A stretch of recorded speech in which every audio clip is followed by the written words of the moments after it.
महाराष्ट्राचे आराध्यदेव छत्रपती शिवाजी महाराजांना वंदन करून, भारतरत्न डॉक्टर बाबासाहेब आंबेडकरांना वंदन करून आज लोक कल्याण कार्यालय अतिशय चांगला नाम दिलेलं आहे.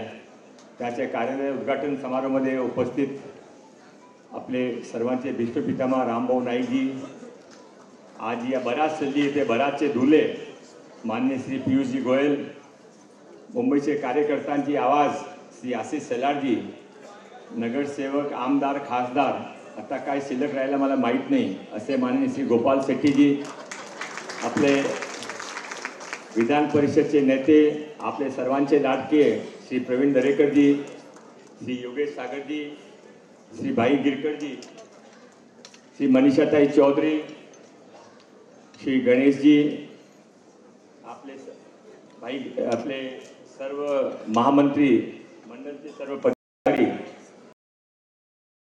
बंधु भगिनी और नगरसेवक, समय की मर्यादा है.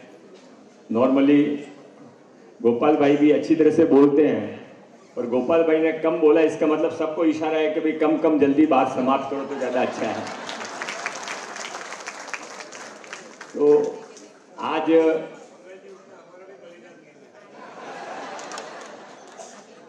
राजनीति में अभी बलिदान की प्रथाएं लगातार चलती रहेंगी.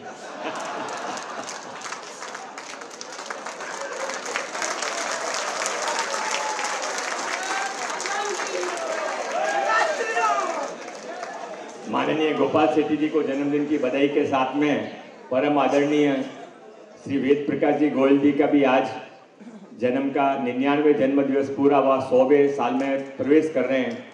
यहाँ पर बैठे हुए सारे कार्यकर्ताओं के जीवन कहीं न कहीं माननीय वेद प्रकाश जी का एहसान भी रहा है, गाइडेंस भी रही है और पितृतुल्य भाव भी रहा है.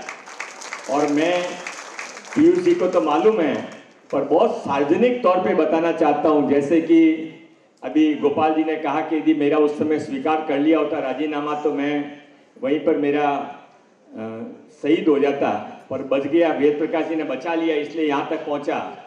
तो आपको तो बचा लिया, मेरे को तो आमदार का पहला टिकट देने वाले ही माननीय वेद प्रकाश गोयल जी थे. जब मलबा रेल का 95 का कुछ पुराने लोगों को मालूम होगा टिकट का निश्चय नहीं हुआ, तो माननीय वेद प्रकाश जी उस समय अपने ट्रेजरर थे और केवल मुंबई के, महाराष्ट्र के नेता नहीं थे, पूरे भारत के नेता थे.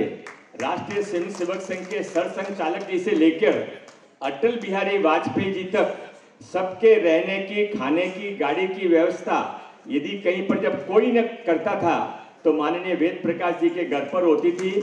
और पीयूष गोयल जी को वो जो बाल्यकाल में गुरुकुल की शिक्षा मिली, वो गुरुकुल की शिक्षा से पीयूष जी इतने मजबूत हो गए कि जब पीयूष जी ट्रेजरर बने तो बहुत कम उम्र ट्रेजरर थे, शायद रूलिंग पार्टी के सबसे कम उम्र के ट्रेजरर माननीय पीयूष जी गोयल थे. उस समय किसी ने सोचा नहीं था कि पीयूष जी गोयल इतने सक्सेस होंगे. अब कोई भी ट्रेजरर आ जाए पर पीयूष गोयल जी ही ट्रेजरर हैं, ऐसे साधारण कार्यकर्ता को आज भी लगता है. पीयूष जी रेल मंत्री बने, आज जिस वंदे भारत की ट्रेन की बैठ कर उसमें एंजॉय करते हैं अपने दूसरे, मालूम है ये हमारे राज्य में वंदे भारत ट्रेन बनी. सारी जो ट्रेन का कायाकल्प हुआ, जिसका फायदा आज हम ले रहे हैं, ट्रेन के कायाकल्प की शुरुआत के नींव के पत्थर माननीय पीयूष जी गोयल थे. और 3 मंत्रालय के अंदर जो उन्होंने काम किया, बिजली के अंदर काम किया, सारे कार्यक्रम, सारे काम उन्होंने ऐसे किए कि न दूतो न भविष्य तो. और अब जब आपके यहाँ के खासदार बन के चले गए हैं तो वे जो माननीय गोपाल जी का 10 साल का रिकॉर्ड था, माननीय रामभाऊ नाईक का 15 साल का, एमपी के नाते 15 साल का एमपी का रिकॉर्ड था.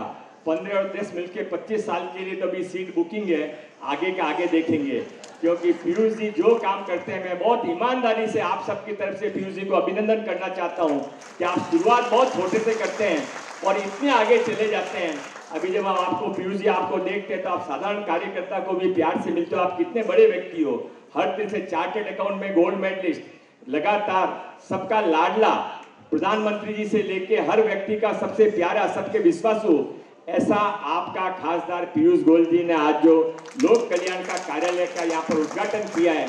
और वो भी कार्यालय मैं आशीष जी को कह रहा था कि मुंबई के अंदर अपना वसंत स्मृति को छोड़ दो तो अपने पास में ऐसा कोई कार्यालय नहीं है पर पीयूष जी के कार्यालय के बनने के बाद में महाराष्ट्र को भी जबरदस्ती अपना ऐसा ही शानदार कार्यालय बनाना पड़ेगा, क्योंकि एक जिले का कार्यालय जब ऐसा अच्छा हो जाता है तो दूसरा कार्यालय भी अच्छा बनना पड़ेगा। समय की मर्यादा को समझते हुए सभी कार्यकर्ताओं को प्रणाम करते हुए, माननीय पीयूष गोयल जी की छोटी छोटी सी बातों से वो चलती फिरती यूनिवर्सिटी हैं, आप उनको देखते रहोगे, उनको सुनते रहोगे तो आपको आगे आने वाले समय में आनंद आएगा।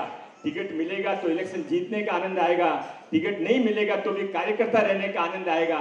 इस आनंद की श्रेणी में हम सब लोग शामिल हो। बहुत बहुत धन्यवाद।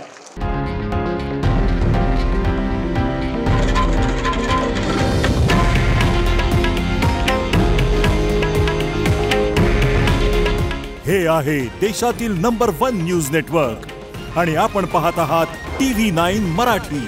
काळजी तुमची, हित महाराष्ट्राचं।